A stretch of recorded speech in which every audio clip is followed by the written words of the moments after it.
We love you, Jesus. Thank you, Lord. Be glorified. Be glorified. Be exalted in this place, Lord. Hallelujah. You know, there's a verse that says that God judges the heart, right? Man judges the outward appearance, which is so beautiful because it puts us in the position where we don't have to perform, where we can just position our hearts towards Him. And we can just worship Him anywhere, any place, right? It's so free. It's so liberating to have the grace to be in that position. Hallelujah. And that's what we want to cultivate here. So we've changed it up. Maybe in the future, we're not even going to have words on the screen because we want you to just engage with the Lord, man. We want you to truly open your heart and worship, not just sing along to the songs, right? So,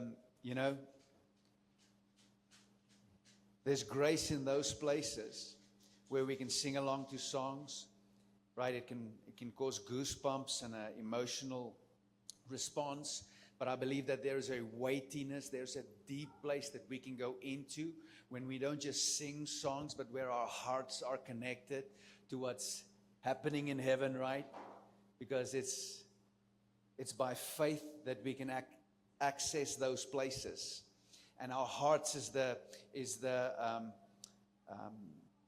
activator. Our hearts is the position, or is the place of position, our hearts, not our voices, not our minds, not our physical bodies, but our hearts is the place of position where we can access true faith to be liberated, right? To experience His freedom, to experience true worship in spirit and truth. So thank you, band. That was wonderful. Well, not band. Thank you, worship team. Yeah, put it on. Let's get light in here. I'm going to steal one of these things. I need it.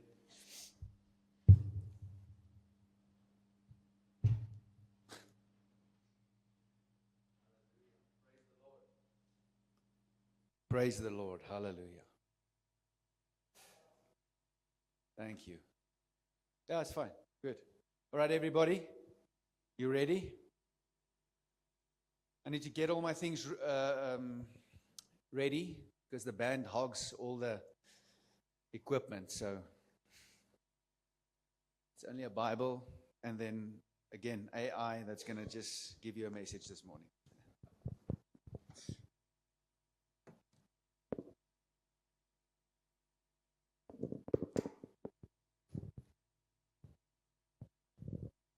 We're living in such awesome times, man. I have no clue what's going on in the war. I just it's cool if you want to know what's going on. It's informative, but it should not take all your attention, right? It should not produce things that's not from the Lord. But what a amazing time we're living in. I think it's wonderful. I think it's a great faith producer to understand that the times that we're living in, right? I was thinking about it. You know, you get people who are like, they don't have any issue with, let's say, with monetary things, like with like money or, you know, any worldly thing, which is not bad, but they don't have any issues with that, but they struggle maybe mentally, right? They struggle physically or mentally or spiritually. And then you have people who have nothing, but yet they can be spiritually strong, right? It's faith that's, you know, the great divider. So if you have, Anneke so beautifully sang it in free worship, if you have faith, right? So let's wait for the boys.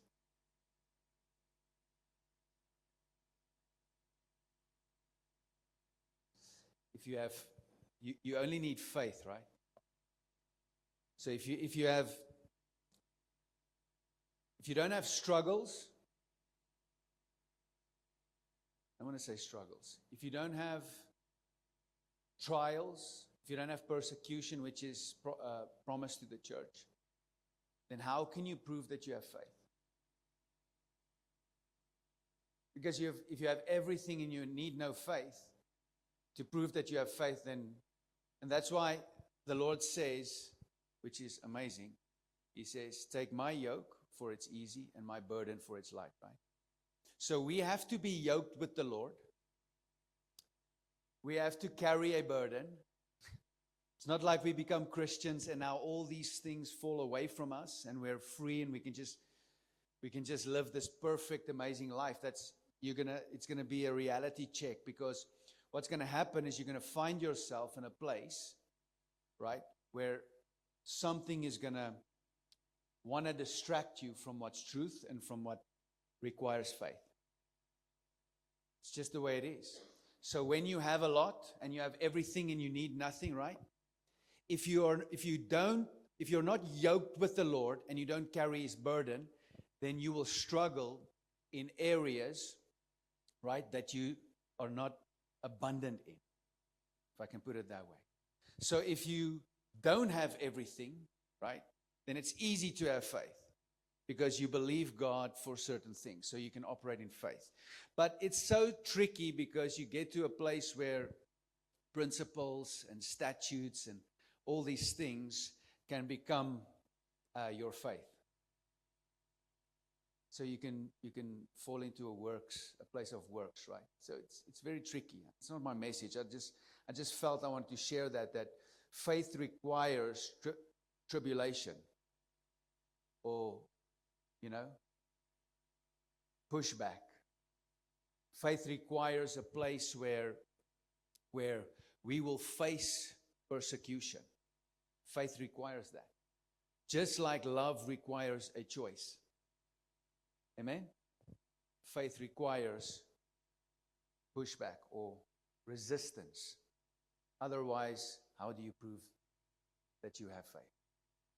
In Bible study, we went through this. We started in Galatians, and in the first chapter, there was these three things that were highlighted: faith, hope, and love. Right? We know in 1 Corinthians it says that these three, right? They are the main things. But then the greatest one of these is love, right? And love will even go past this dispensation. Love is eternal because, right, God is love. Amen. So we will not need hope in heaven because Christ in us, He's the hope of glory. So once He becomes everything, right, He becomes the light. The Lamb is the light. There's no sorrow, so there's no lack, because He's the healing leaves of the tree in the new city. So that means we won't need faith because we will be with Him. Amen. So in this life, what a privilege it is to face various trials and tribulation and persecution, because it is now that we have that privilege to operate in faith, to trust God in situations that when He comes or when we go to be with Him, we will never have. We will never have that opportunity to express our faith, our trust, our devotion towards Him, right, in a place where everything is against that. You understand? So what a privilege, right? I was sitting in a prayer group, and some guy, he says his wife said something. I didn't really catch it, what his wife told him, but it was something on the lines of Job something. And the guy's like, no. He's like, he tuned his wife. He's like, don't say that. I cancel that word of Job. And, I don't want to go through what Job went through and all these things. And I thought to myself, the first thing I thought was like, what a privilege, man. That Job, through that situation, and by the way, theologians think it was 8 months. So it wasn't like 10, 15, 20 years. It was like literally 8 months. Yes, the devil caused a lot of pain and a lot of destruction in his life. The devil, not Job, not the Lord, right? The devil caused that. But Job refused to believe, right, that God was like that. Even though his friends was like, his wife was like, just curse God, man. Right? And his friends were like, you did something wrong. We know you've got hidden sin because otherwise God won't punish you, right? And it's not God. So what a privilege it is, right, to suffer right? Being innocent. Job wasn't 100% innocent, but the Lord said that there is no one like Job on the earth. The Lord said that. Look at my son. He's blameless. He's amazing. And the devil's like, I bet you he would curse you if we do this to him. He's like, no. Don't pull me into it. You want to do those things. The world, you know what man did? It gave you a certain amount of authority to do a certain amount of things on the earth. That's what man did. So you can do those things, but I guarantee you my son who's blameless will not curse me. So, and then when it happens, Job was like, why, Lord? I don't see you to be this way. And ultimately, life, right? Abundant life. That's the crux of that story. So why am I telling you that? Because I think it's a cool revelation to have that in Job's story, it's not God, right? It's not God who took everything away, even though Job says that God gives and takes away. It was not God that took it away. But the reason also I'm telling you that today is because what we see in this life, right, matters. How we see matters. Matters so much. It is, I feel like the thing that is, or the thing that most deceives us is how we see. Not necessarily what we see, but how we see. And that's sort of where I want to take you this morning. I've given my message's title, if you want to say that. It said, what you see is what you get. I think it's catchy. It's going to be sort of a clickbait, right, Veronica? Now, what you see is what you get. Okay, so don't be fooled by your eyes. All right, so if you want to open your Bibles to Matthew 6, I just want to drop this thing down a bit. Okay, that's better. Now I don't feel like a judge. Matthew 6, verse 22, it says, the lamp of the body is the eye. The lamp of the body. The lamp of the body is the eye. So the thing that produces light in your body is your eye. It doesn't say eyes. Right? Because the enemy deceives us by corrupting our eyesight. Right? If you have a lust problem, he will put something in front of your eyes to make your lust. Right? If you have a money problem, every single second ad will probably be car or a new watch or whatever, right? That thing will just be in front of your eyes.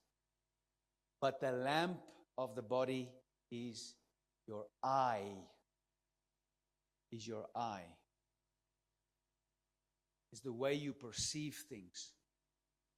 It's basically your motivation from where you do why you do things. Do you understand? So the lamp of the body is the eye. If therefore your eye is good, your whole body will be full of light. So for your body to be filled with light, right? Your eye have to be good. Jesus says, if the tree is good, it will do what? It will bear good fruit, right? So but if the eye is bad, if the tree is bad, it will what? Bear bad fruit, right? If your eye is bad, your whole body will be full of darkness. But then it says, if therefore the light that is in you is darkness, how great is that darkness? How does that make sense? On the one side, you have to have a good eye and your body will be full of light. On the other side, if you have a bad eye, it will be full of darkness, which means it's void of light, right? But now the Bible says that if therefore the light that is in you is darkness, how great is that darkness? Which means the way you see, if that is not good, if it's bad, how bad is that? How does that thing drive you? Where will that thing take you? The way you see. Right? So our eye allows everything, we allow through our eye everything to enter us. That's why the Bible can say that, if you're, what comes out of the mouth is what the heart is full of. There is a place, a motivation in you. Okay, so the way you see, and not physically, the way you see from this lamp is vitally important. And Jesus asked this question in John. He says, "Who do you say that I am?" And we've heard many amazing messages concerning that whole story, right? About Jesus asking his disciples, "Who do you say I am?" And then they say, some say you're Elijah, some say you're John the Baptist, a prophet. And then Jesus says, "Well, yeah, but who do you say that I am?" And then Peter says, "You are the Christ," right? So what I got from that is that the way we see him matters. It's so important. Because if you see it wrongly, right, you will be deceived. So my whole thing about the Old Testament, so I'm not going to go into that, but my whole thing, just a small little nugget I'll throw in there, is I don't believe that anybody in the Old Testament, or very few, maybe one or two, maybe, according to me, not anybody, had a revelation about the devil. The reason I say that, from my perspective, is because everybody thought that God did everything. If you understand what I'm saying. Someone dies, it's God. Someone takes a life, God says, do this, and they have to do that, and it just goes against his character.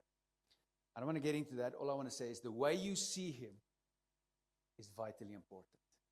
Because if we see him as this hard master, right, then there will be consequences. In that parable of the talents, God rewards those who took the talents and multiplied them. But the one who hid the talent, right, he rebuked him, and he threw him in the place where there's gnashing of teeth, right? He rebuked that servant. And I always thought, we need to start multiplying things, because otherwise God's going to chuck us into hell, right? But that's not, God told me that is not, maybe it's touchy when we say that, God told me, but I feel like that's what God revealed to my heart, is it's not the fact that you can't multiply things. It's the way you see me, the way you perceive me. Because he said, "I know you to be a hard master." That's what he told God, and then God rebuked him. So our lamps have to be full of light so that we can express this light. Amen? Right? So John the Baptist, he declared this thing. He comes out. John the Baptist says, "Behold, in front of everybody, the Lamb of God who takes away the sin of the world." Behold. Focus on that. Put your lamps on that. Right? Behold this lamb. And there's no lamb walking there. So why did he say that? Because of the Passover lamb. Because of Christ is this perfect sacrifice. He says you have to see him in a specific way. You have to see him as the Savior that will take away sin, and then we will be reinstated to be reconciled to the Father. And if you cannot see that, then you will be deceived, which many were, because many saw him not as the Lamb. If you think about the Pharisees, how did they see their Messiah? He would come back, he would overthrow the Romans, and he would rule and reign, right? And they would rule and reign with him. That's how they saw him. Yet John saying, "Behold, the Lamb of God."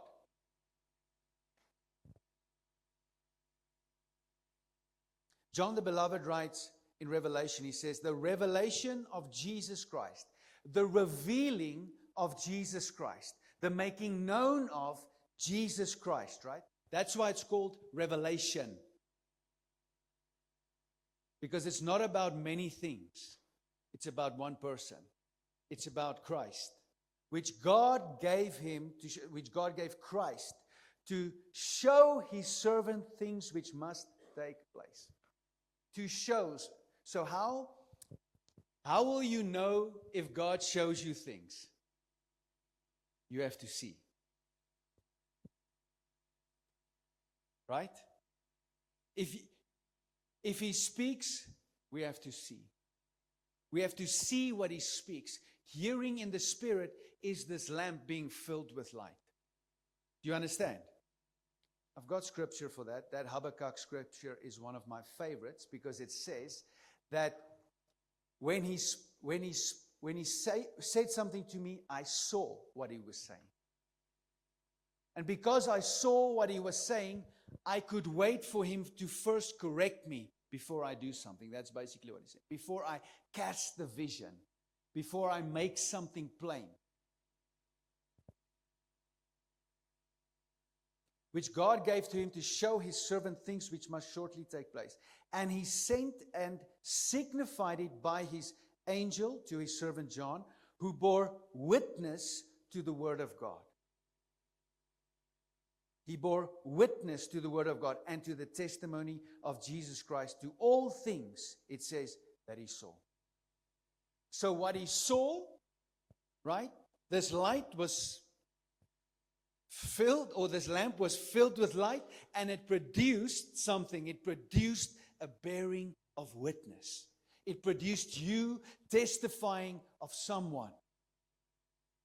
And the testimony is not just something you heard, it was something that you saw from that eye. Right? Thomas says, Lord, I don't believe, I doubt. And the Lord's like, put your fingers in the holes of my hand. Put your fingers in my side. And he said, now I believe.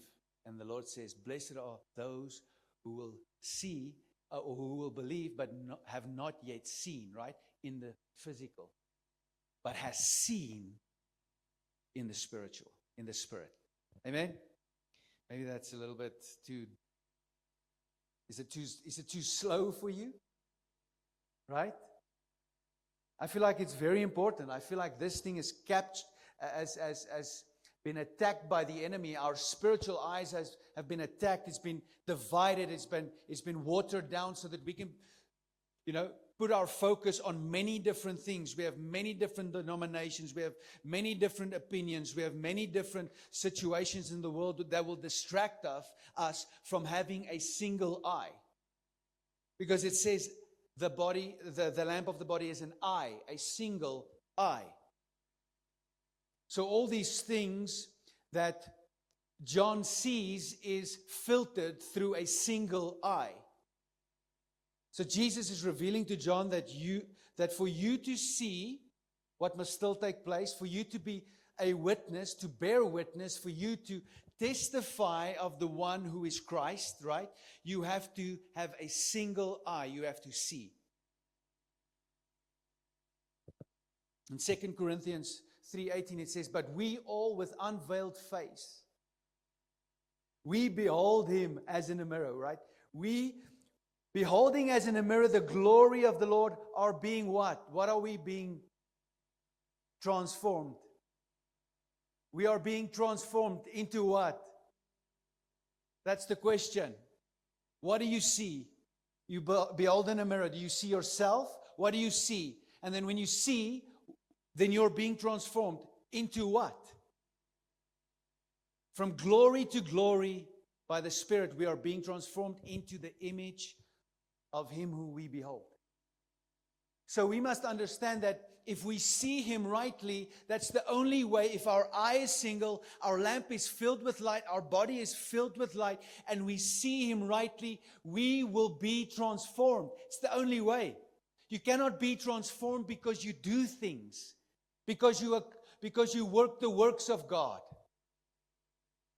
We have to be transformed when we behold him, and when we behold him, we are transformed, not just boom, you're completely transformed. No, it's from glory to glory, because he's so deep and so wide and so vast and so majestic and so beautiful, like we sang this morning, that when we see him, we are being transformed from his Shekinah, from his weightiness to even more weightiness to even more depths. It is a beholding for eternity. It is a filling for eternity.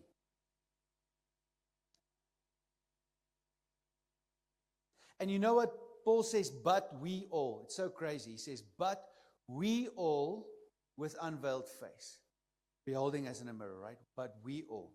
And then if you go to 2 Corinthians 3:14, just a few verses before that, he says, but their minds were blinded. For until this day, the same veil remains unlifted in the reading of the Old Testament, because the veil has only been taken away through whom? Christ. So if you do not see Christ, if you do not see Him rightly, what you do is you position yourself into this other category of the buts. These people whose minds are blinded. Blind means you can't see, because there's something right in the way for you to see. So we have to have a revelation of who He is, how He looks, what He's done, what He's all about, so that we can see. So that we can see in our walk, in our life, in our expression of who God created us to be. Because, look, we're all being conformed into the same image, but yet we look different in this world. It's just another thing to blow our minds, because God is so majestic and so amazing that He can create us to be conformed to a image, yet look different. Because the image is light.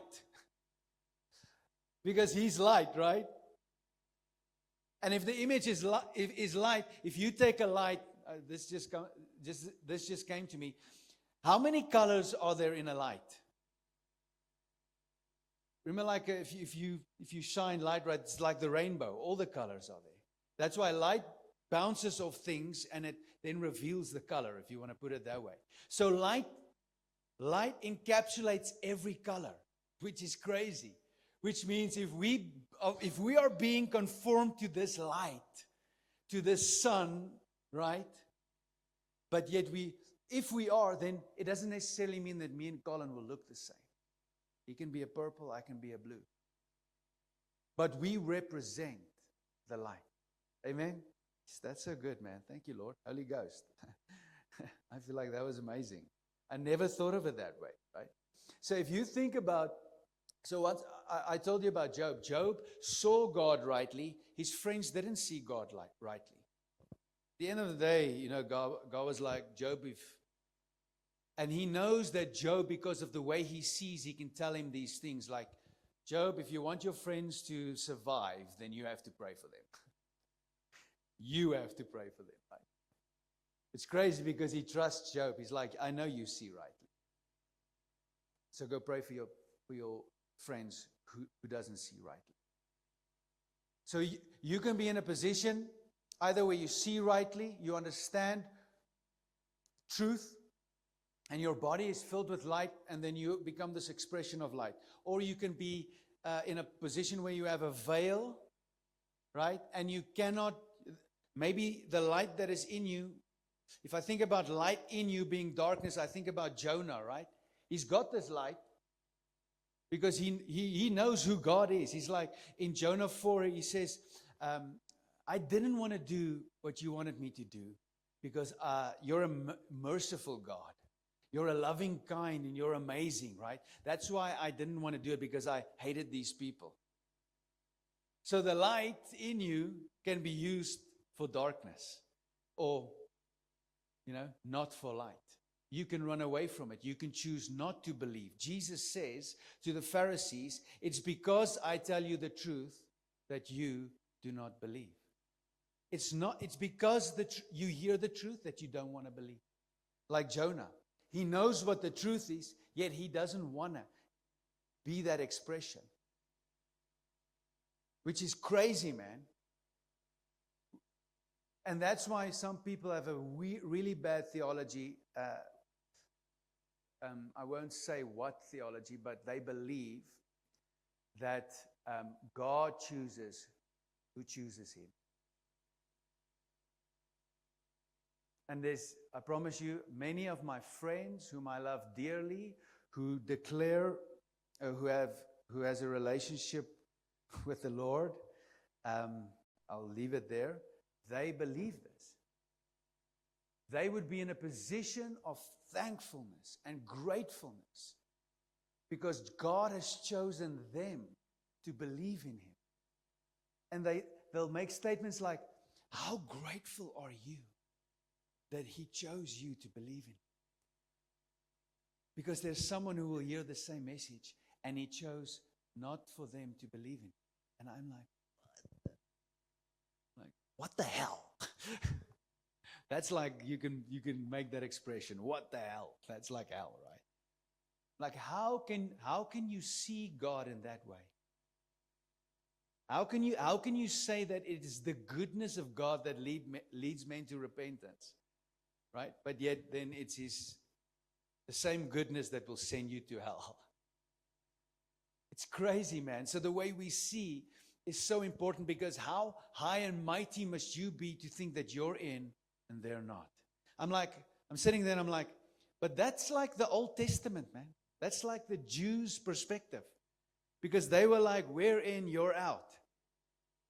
You're going to hell, we're in, we've been chosen. And then all that produced was God coming, sending His Son and telling them that you don't see rightly.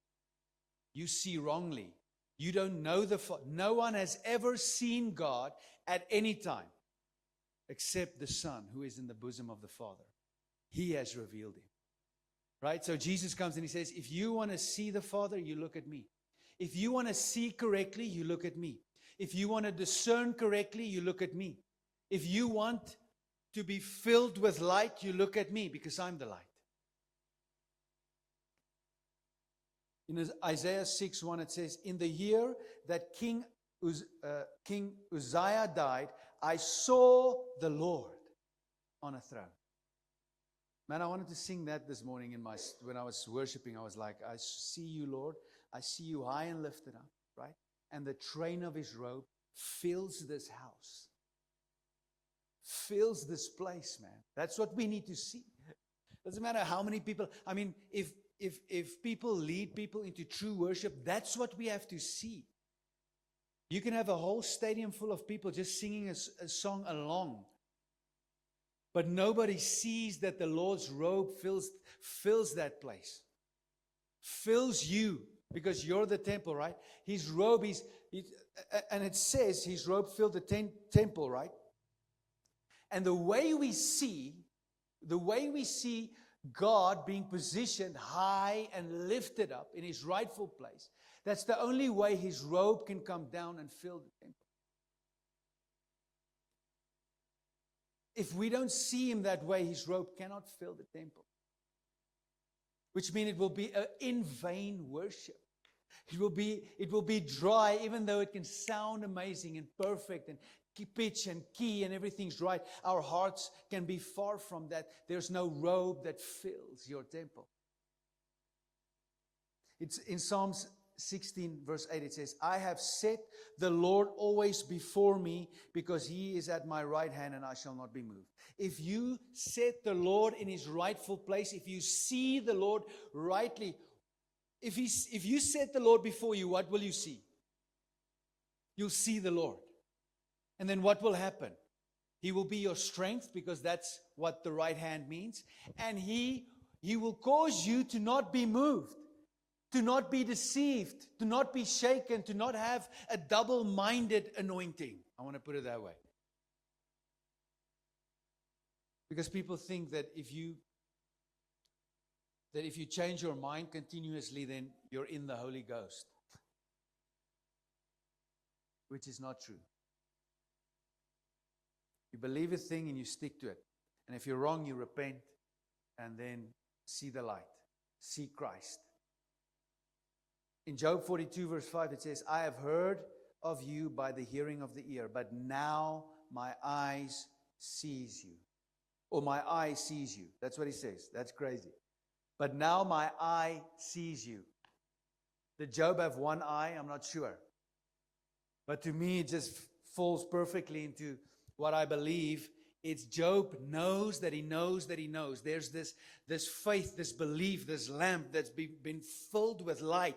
And now Job can see the Lord rightly. And because he sees him rightly, right, I feel like his faith is magnified.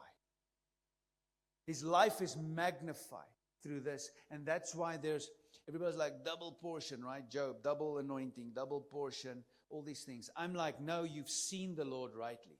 And when you see him rightly, the Lord can give you things, right? So for his kingdom, for his purposes.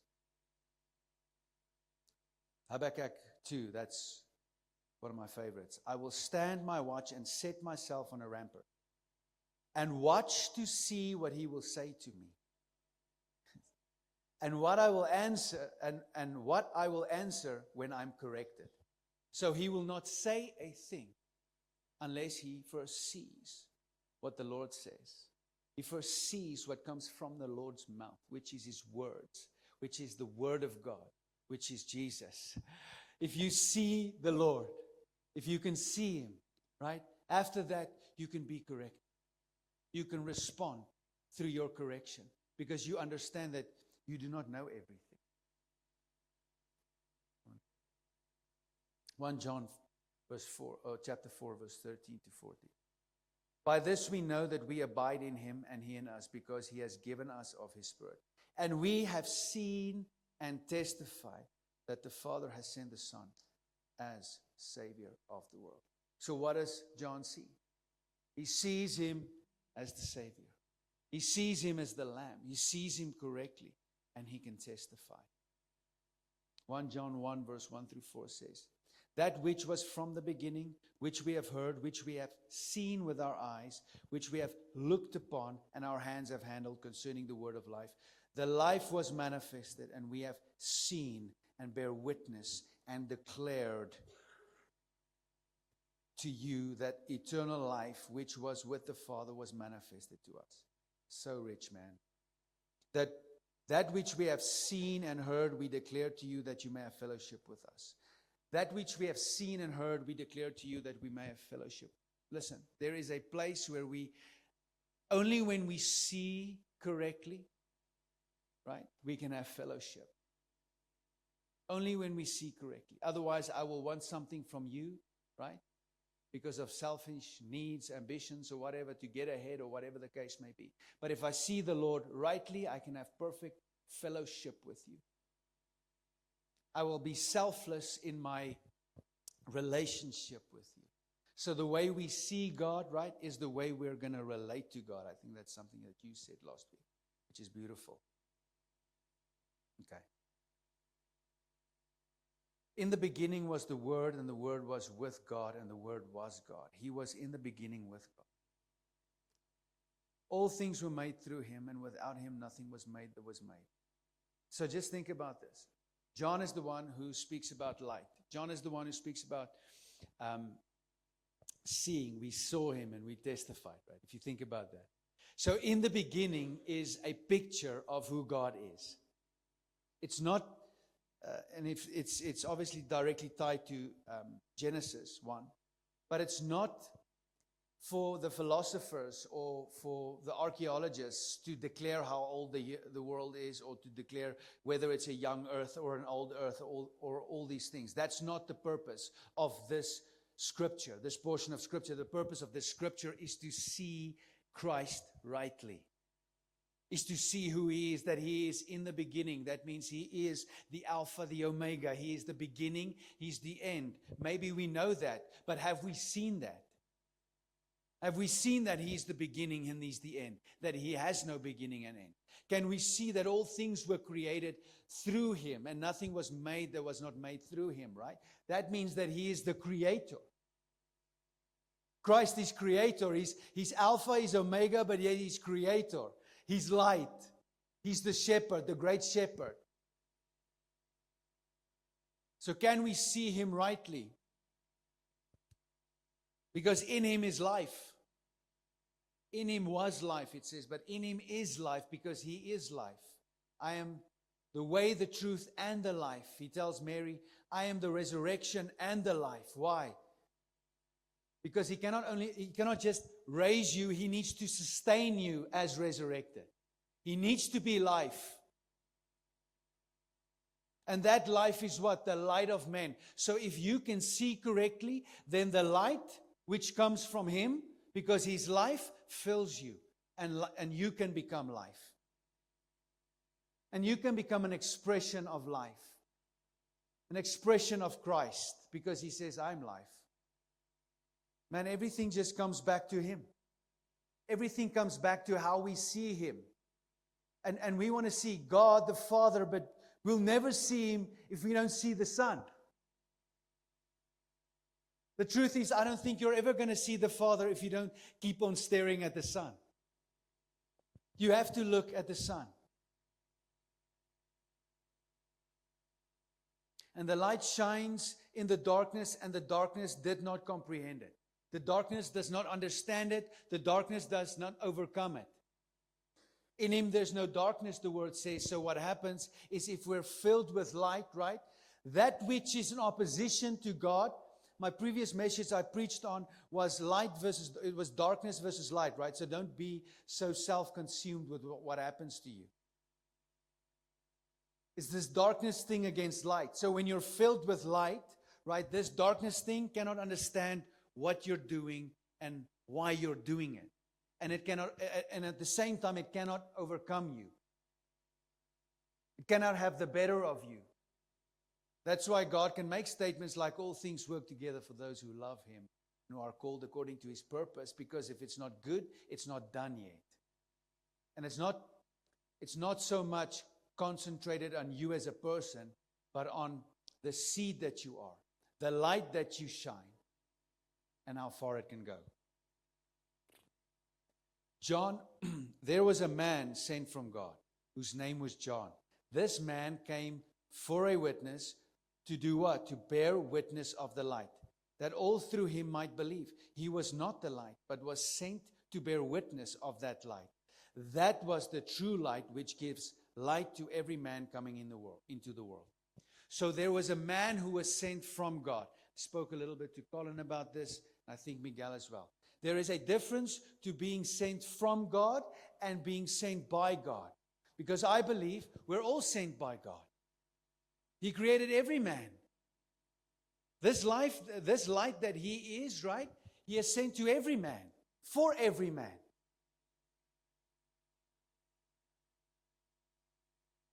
So there's a difference between being sent by God and being sent from God. I believe if you're sent by God, you can operate in the gifting, talents. You can have big churches. You can accomplish many things. You can, like I said earlier, work the works of God, talk the talk of God, right? You can look like you're right up there. But you've only been sent by God. There is no coming forth from him. That's what Father means. It means coming forth from. So if you're sent from God, it means you'll look like him. You'll sound like him. You'll love like him. You'll be humble like him, because you'll declare, I'm not that light. I'm not this light. When you're sent from him, it's not about you. When you're sent from him, it's about him. He's exalted. He's lifted on high. He's the image. Jesus' image. Amen? So if you're sent by him, then what happens is you're the image, because you've been sent by God. And you've got all these talents and all these anointings and all these mantles and all these things that will elevate you to a place where you are the light of the world, because you can back it by Scripture.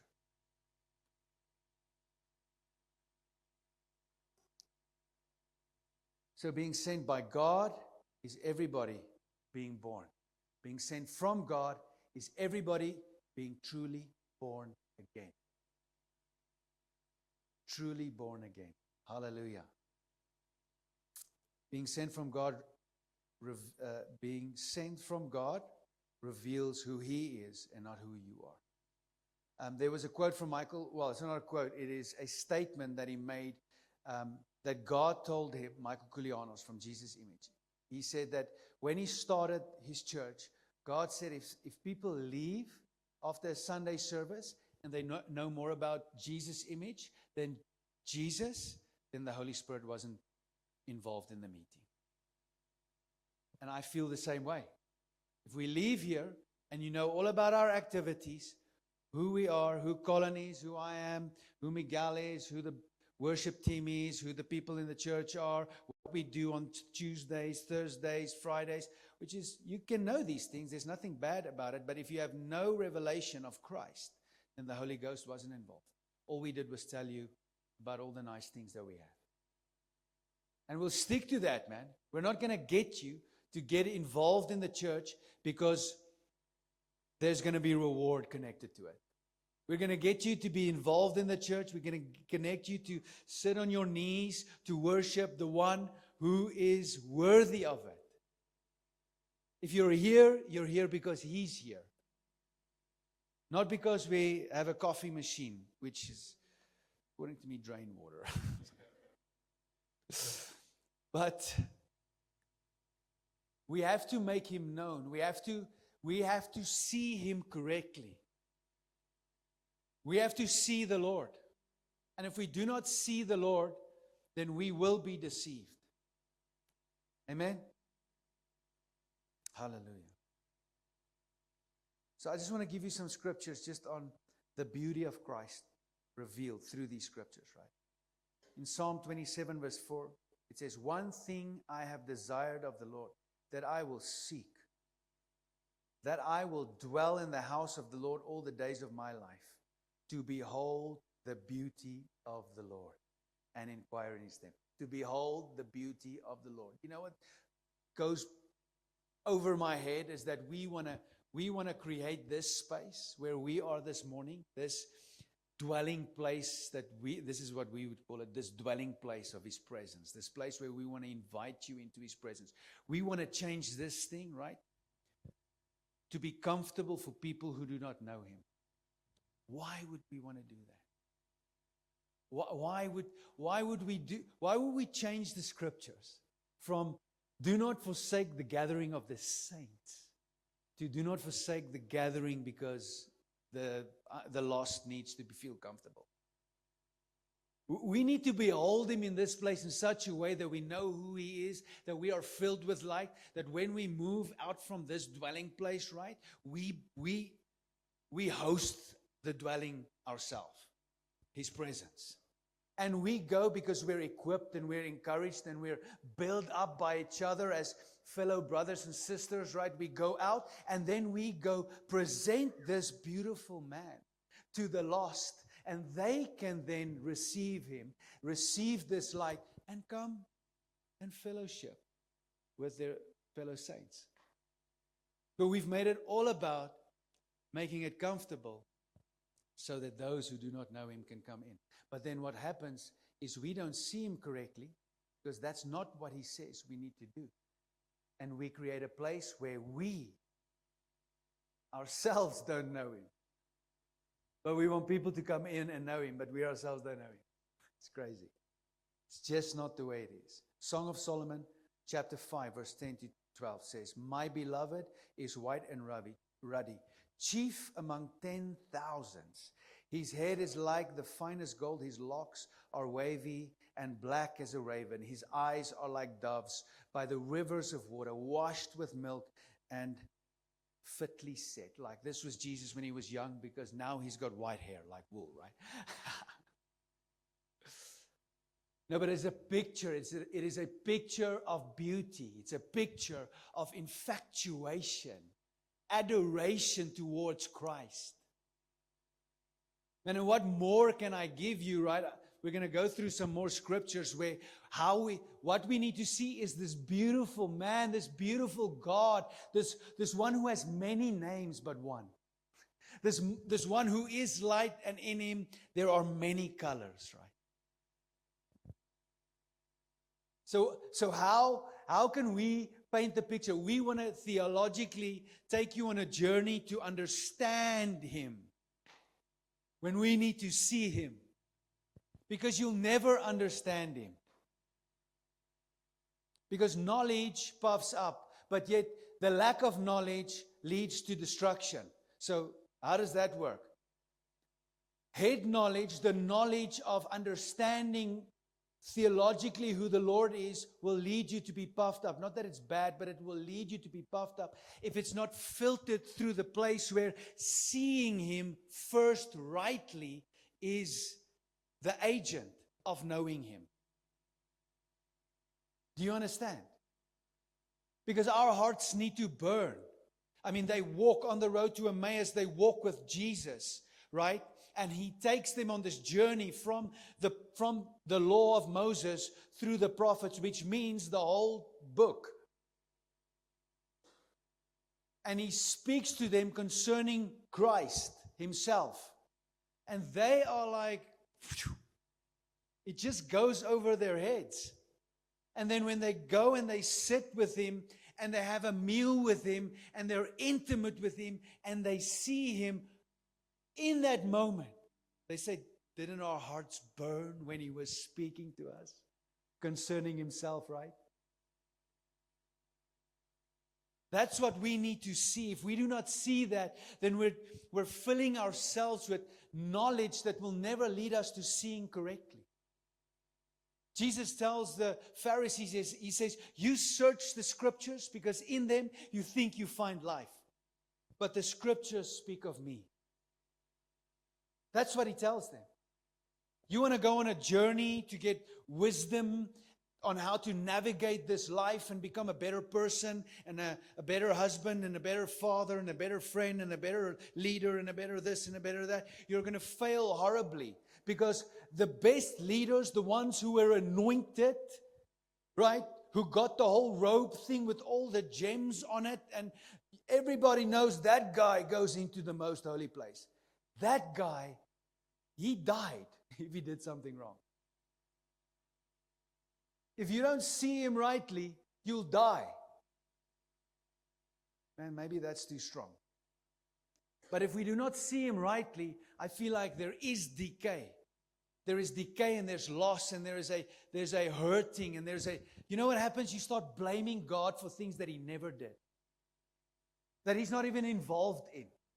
If you don't see Him rightly, if you know things about Him, if you know this book at face value and not through Christ and the depth and the Holy Ghost who comes and burns you from the inside outwardly, seeing His fiery eyes, you know, just having an expression that around His thigh there is a name written, King of Kings and Lord of Lords.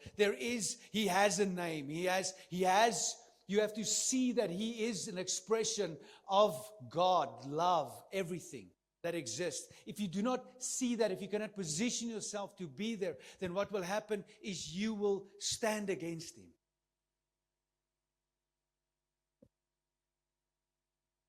That's how I see it. In Isaiah 33, verse 17 and then 20 through 21 says, your eyes will see the King in His beauty. They will see the land that is far, very far off. Again, when you see that King, you will see things to come. And it doesn't make you this prophet that has to have a business card. Right? It gives you ammunition to build with Him the kingdom, to expand the kingdom, to get people in, to draw them in, or to bring them to a place where they can see Him, where they can behold this King, this beauty. And it says, look upon Zion, the city of our appointed feasts. You know, He fulfills all the feasts.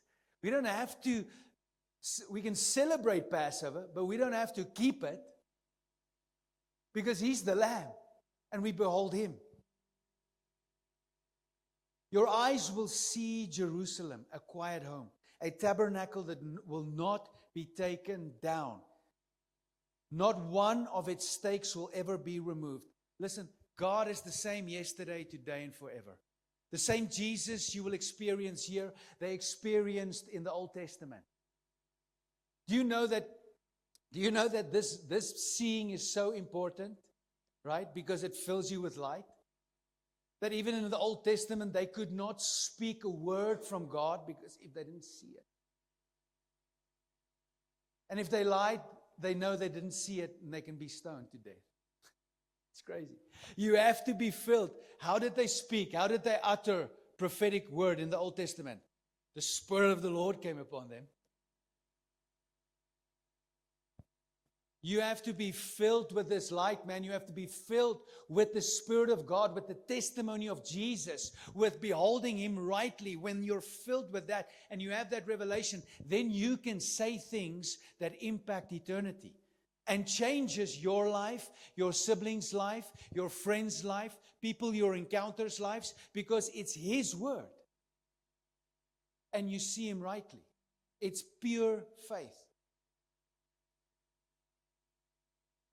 Nor will any of its courts be broken, but there the majestic Lord will be for us a place of broad rivers and streams, which speaks of life, in which no galley with oars will sail, nor majestic ships will pass. There will be nothing more beautiful than Him. Nothing. You know, in Isaiah, he makes the statement where they look down upon Him. He wasn't something special to those who did not see. There is a place where we experience God just for what He can do for us. That means we do not see Him in His beautiful state. It means we do not with our eye behold Him. Which means we cannot be transformed to even see Him in a deeper way. That's why the day when you recognize, for me, praying a prayer, making a confession, right? If it doesn't mean that you surrender completely, then you haven't seen the Christ on the cross. You haven't seen, you didn't sit at the foot of the cross, letting the blood run over you, washing you. But what you did was, I'm going to steal this from Colin, you sat at the foot of the cross, dividing His garments. Dividing His garments, right? Being all whooshy because you get nice things from Him. Not letting the blood wash you and seeing Him rightly. Amen? In Hebrews 1, it says, God who at various times and in various ways spoke in times past to the fathers by the prophets. Now don't be... I saw this Afrikaans guy made a video, one of these like judgy videos, right? But it was crazy, this youngish guy. Praise the Lord. God bless him. But he used this scripture to prove that there is no more manifestation of the Holy Ghost. He used this scripture. He's like, nobody can hear God now. We've got the written word and that's it.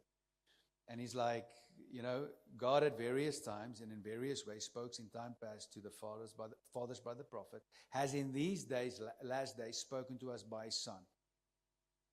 And I'm like, exactly. Now we all can speak. Now it's not just the prophet and the father, the head of the house. It's not just this hierarchy that can speak for God, right? It is us collectively. It removes the single man. It removes the only anointed one. It now makes us all the body, which means we can be collectively a voice of God. Amen? That's how I see it.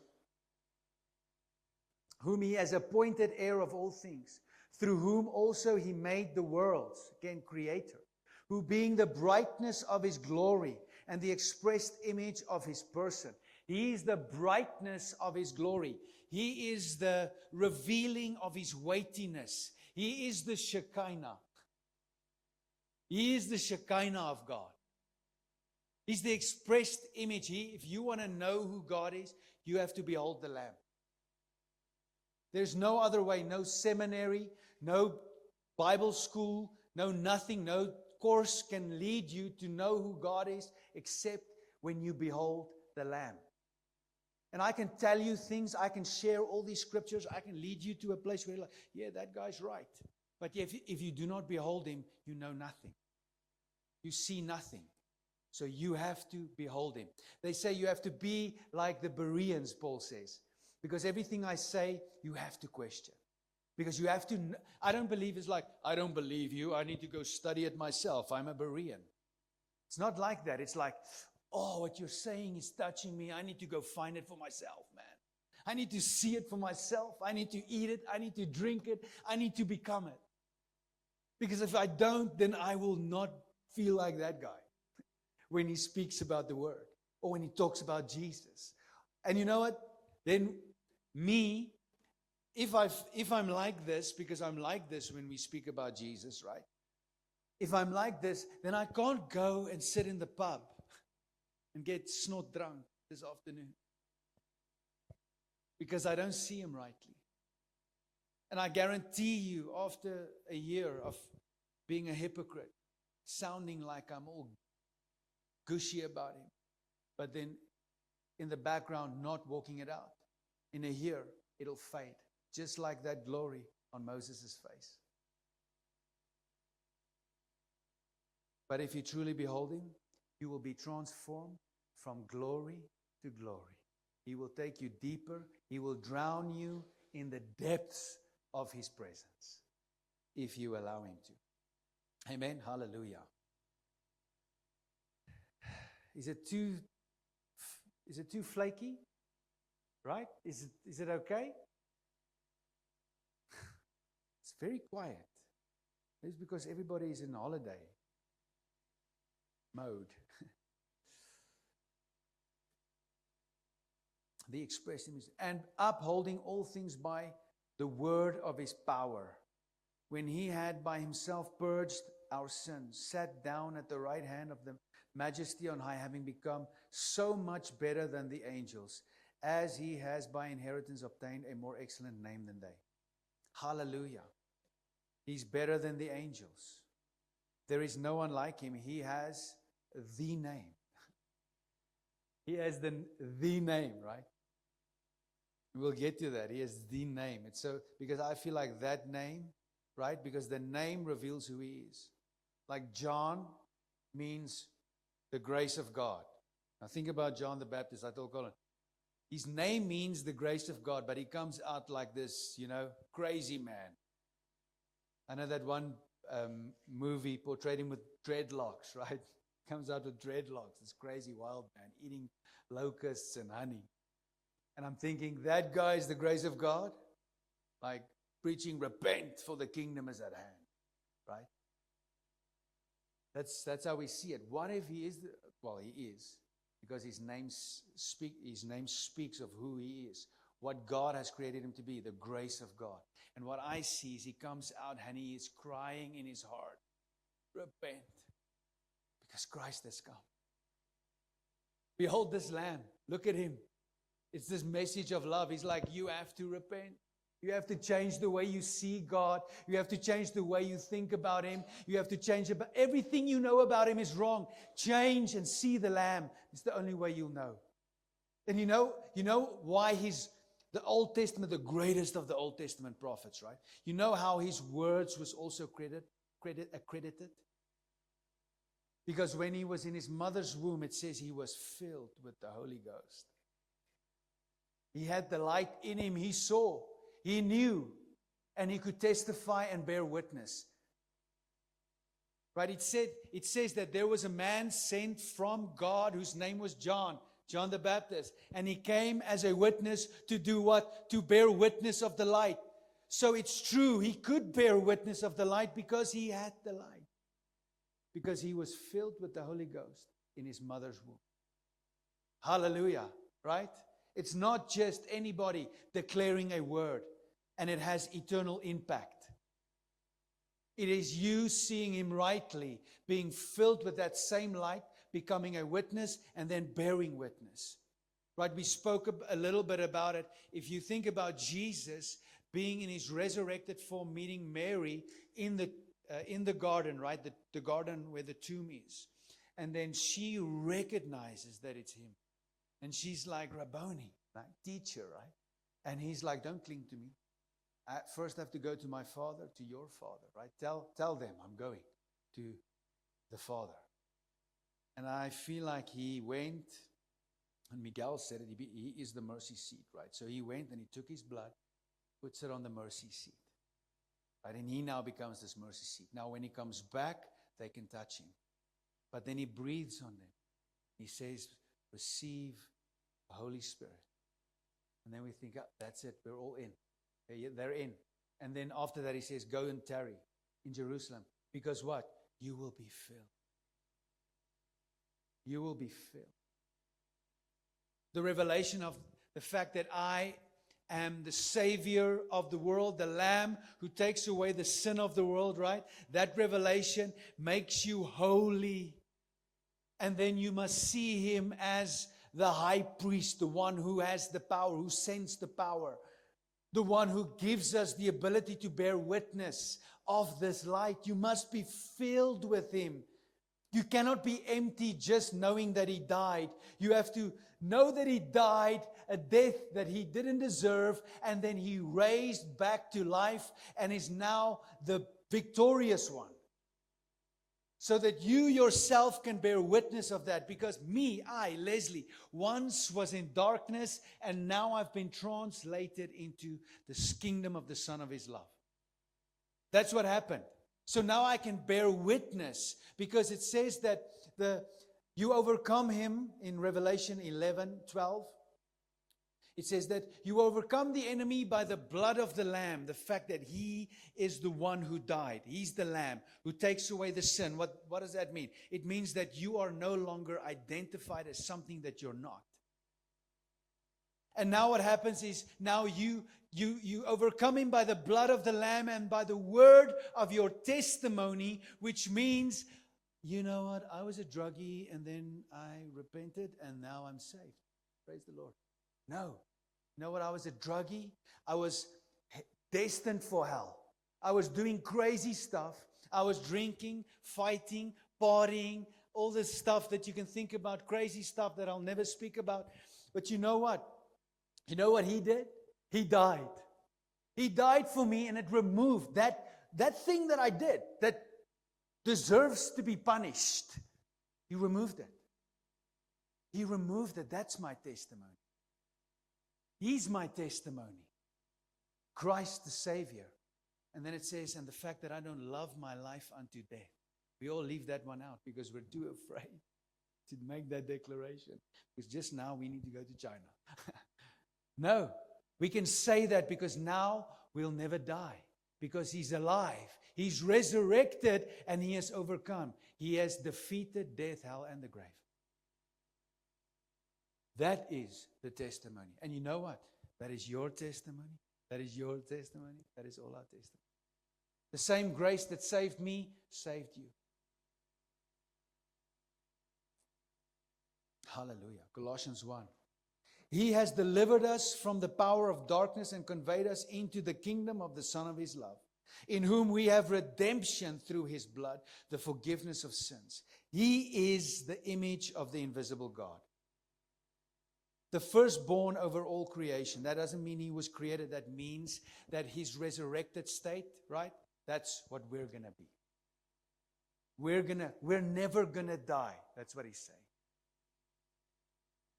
For by Him all things were created that are in heaven and that are on the earth, visible and invisible, whether thrones or dominions or principalities or powers. All things were created through Him and for Him. And He is before all things, and in Him all things consist. Man, if you can see Him that way, that He is the Alpha, the Omega, that He is everything. And that does not mean darkness. That does not mean sin, because that's why He died, to remove that, right? So He is all things that are good, that are for Him and for His purposes, and for you to become that same expression. Don't let people lie to you, because otherwise God becomes the puppet master, right? Who allows the devil to do what he wants the devil to do. Which means there's no devil, God's the devil, and He's God. Which is just preposterous. It just sounds stupid saying that. And He is the head of the body, the church, who is the beginning, the firstborn from the dead, that in all things He may have preeminence. We sang that this morning. He is first. He must be first. If He's not the first thing you behold, right? Then that which you see will deceive you.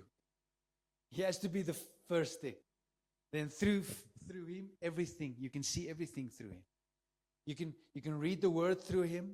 You can do life through him. I can father my children through him. I can love my wife through him. I can love my fellow brothers and sisters through him. I can lead in this house through him. I can serve in this house through him. He has to be preeminent. Because if he's not, then maybe I serve in this house to impress you. Right? And to get your favor. Maybe get you to tithe so that we can get a new, I don't know, we don't have big screens, but maybe never going to happen but a fog machine. Right? Never to say, you know. Maybe if he's not the first thing I see, not that fog machines are bad. I'm not saying that. Just making a stupid statement about our house. We always make that joke. But you understand what I'm saying? He has to be the first. For it pleased the Father that in him all the fullness should dwell, and by him to reconcile all things to himself, by him whether things on earth or things in heaven, having made peace through the blood on the cross. And we can just stay there. But I've got like 17 more pages. Joking. Revelations 1. Then I turned to see the voice that spoke with me. And having turned, I saw 7 lampstands, right? And in the midst of the lampstands, one like the Son of Man, clothed with garments down to the feet and girded about the chest with a golden band. His head and hair were white like wool, as white as snow, and his eyes like a flame of fire. His feet were like burning bronze, as if refined in a furnace, and his voice as the sound of many waters. He had in his right hand 7 stars, right? So this picture, I know my daughter's teacher told her, no, we have to live by faith and not by sight. That's why nobody's ever seen. We don't know how Jesus looks. Nobody knows how Jesus looks. And I told her, no, you go back to your teacher and you tell her, you know exactly how he looks. You tell the whole class you know how he looks. And then you can read this scripture. Because we know how he looks. We're not in the dark about that. We know that we behold him as the Lamb. We behold him as the one, all wisdom, all knowledge, white hair, fiery eyes, right? Passion in his eyes, girded with a gold sash because he is king, right? White clothes, robe, white, shining like the sun, the brightness of the sun, because he is purity itself, perfection itself, innocent, right? We know how he looks. Hallelujah. And may that change us. In Jesus' name, may the visual beholding from our eye change us when we see him that way. Revelation 19 says, now I saw heaven open, and behold a white horse, and he who sat on him was called Faithful and True. So you're seeing him faithful and true. He sees someone on a horse called Faithful and True. He sees that. It's just amazing. And in righteousness he judges and makes war. His eyes were like a flame of fire, and on his head were many crowns. He had a name written that no one knew except himself. He was clothed with a robe dipped in blood, and his name is called the Word of God. He had a name written that no one knew, and his name was the Word of God. Man, if you can behold him rightly, you'll know his name, even though nobody knows what it is. Supernatural. It's amazing. It changes our lives. It transforms us. It puts us in a place where our adoration towards him becomes our weapon in our daily walk with him. And that name is, the name written was King of Kings and Lord of Lords. Hallelujah. Maybe we can come up. Do you guys want to do like a song to close? Or doesn't matter. Get on the keys. Let's just flow a bit. I need to. It's already. Oh my gosh, it's late. Okay, I'm going to read this, and then we end with this. We'll close with this, right? We can go to Exodus 3, verse 1. We'll read from there. We'll see where we go. Exodus 3. This is where we'll close. Okay. Hallelujah. Thank you, Lord. Verse 1. Now Moses was tending the flock of Jethro, his father-in-law, the priest of Midian. Now, let me tell you, if you want to be positioned correctly for the purpose of God in your life, you need to serve. You need to be a servant. Moses, in that place, was serving God. In that moment, he was serving his father-in-law. He was serving. And he had everything in the palace. And we know circumstances got him there, but I believe that was him positioning him to have an encounter with God. And he led the flock to the back of the desert and came to Horeb. So again, if you want to become who God created you to be, you not only have to serve, but you have to lead. Doesn't mean you have to become a leader in a church or become a pastor or become a CEO of a company or whatever. It means that you have to accept and receive the attributes of Him who died, right?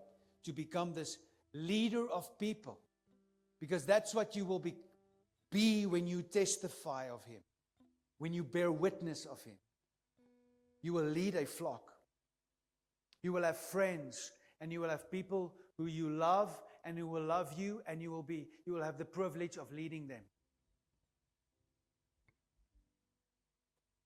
And this Horeb is the mountain of God, which is amazing. And God is on the mountain. So once again, if you want to do what God has called you to do, if you want to experience and see Him rightly, He has to be up. He has to be up. He has to be on the mountain. You cannot we can encounter Him in the valley because we understand where He is. You understand? He makes He brings up the valley and He brings down the mountain. That's what it says for us. But we have to see Him and meet Him on the mountain. He has to take us up. Even in your lowest of low, He will bring you up and set you high up on the rock, which means your eye is seeing Him correctly.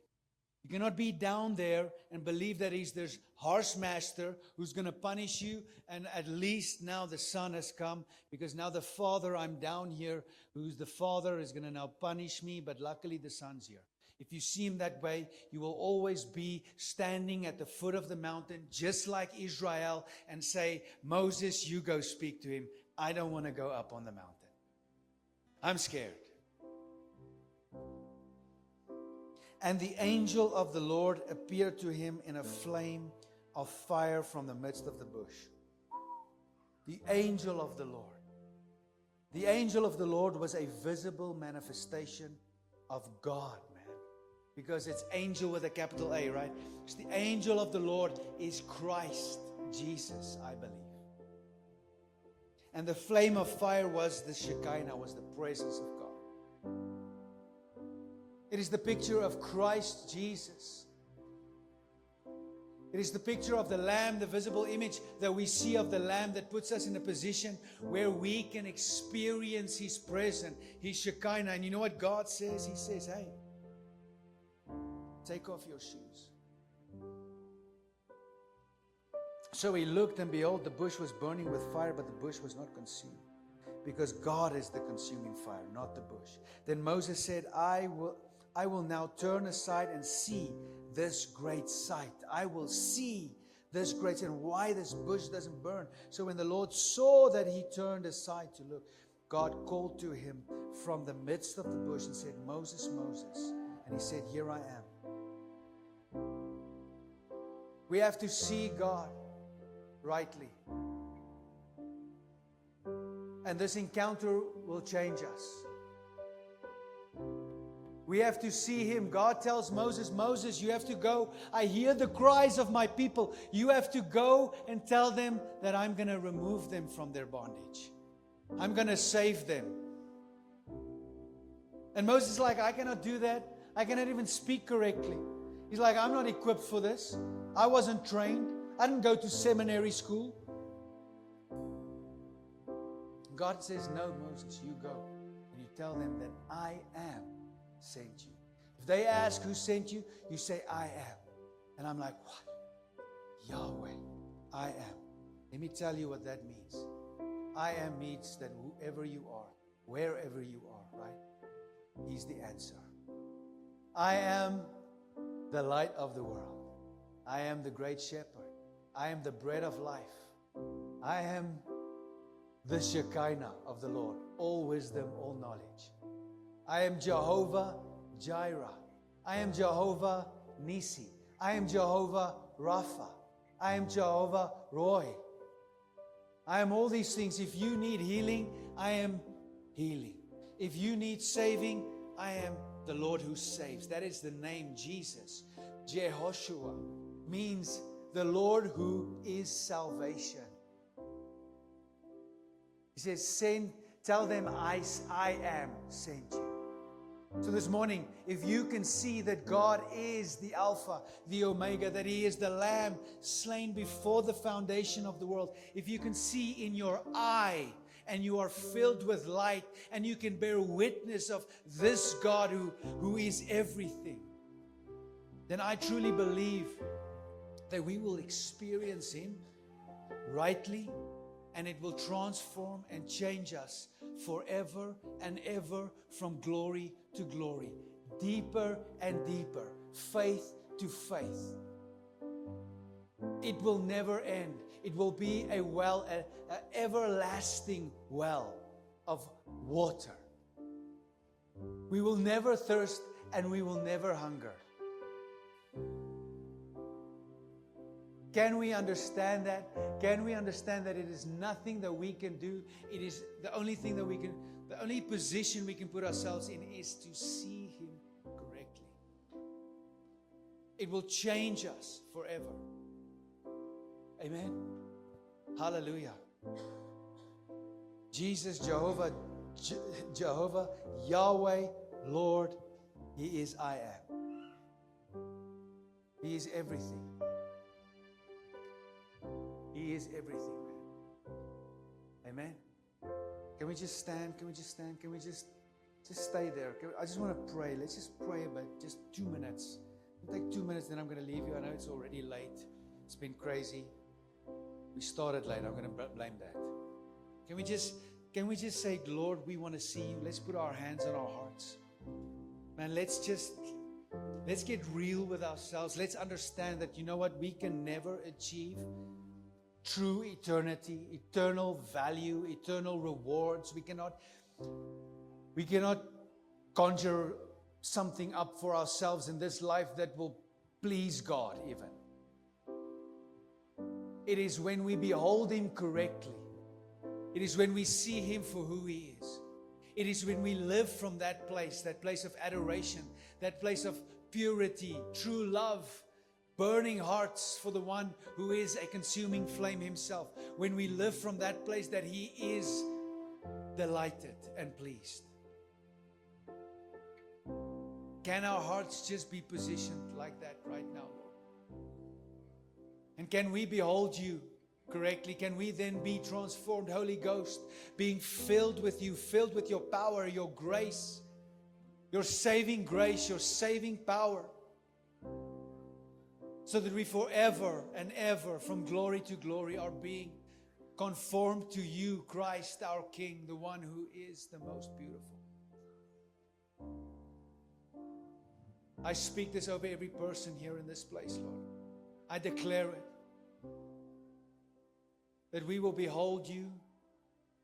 Our knees will be bowed before You. The knees of our hearts, our eye will be single, Lord. It will be focused on You. And we will see the glory of the Lord. We will see the goodness of the Lord in the land of the living, it says. We will not forsake the boundaries that You have set in place, these beautiful statutes and principles.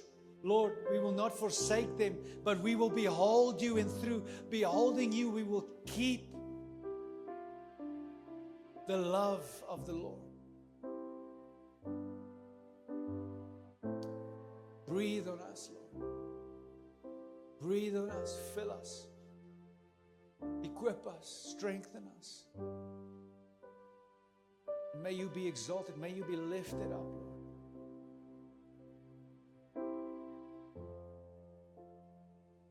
I thank you, Lord, for power, dunamis power in our lives, Lord, to express your goodness that will lead people to repent, Lord.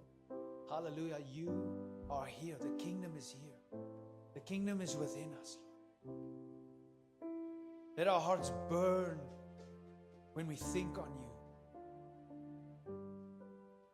Let our lives become a testimony.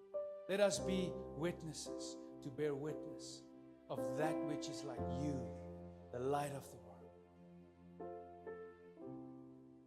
Go with each person. I declare it, your word over us, your great commission over us. May we see that dunamis power. May we see the sick healed, the lepers cleansed, Lord. May we see the dead raised in Jesus' name. May we see devils cast out. The darkness cannot comprehend the light. May we be not ashamed of this gospel, but know that it is the power. It is the grace of God that saves people and that opens our eyes to see you correctly. We love you. We love you so much, Lord. Make it more real. Hallelujah.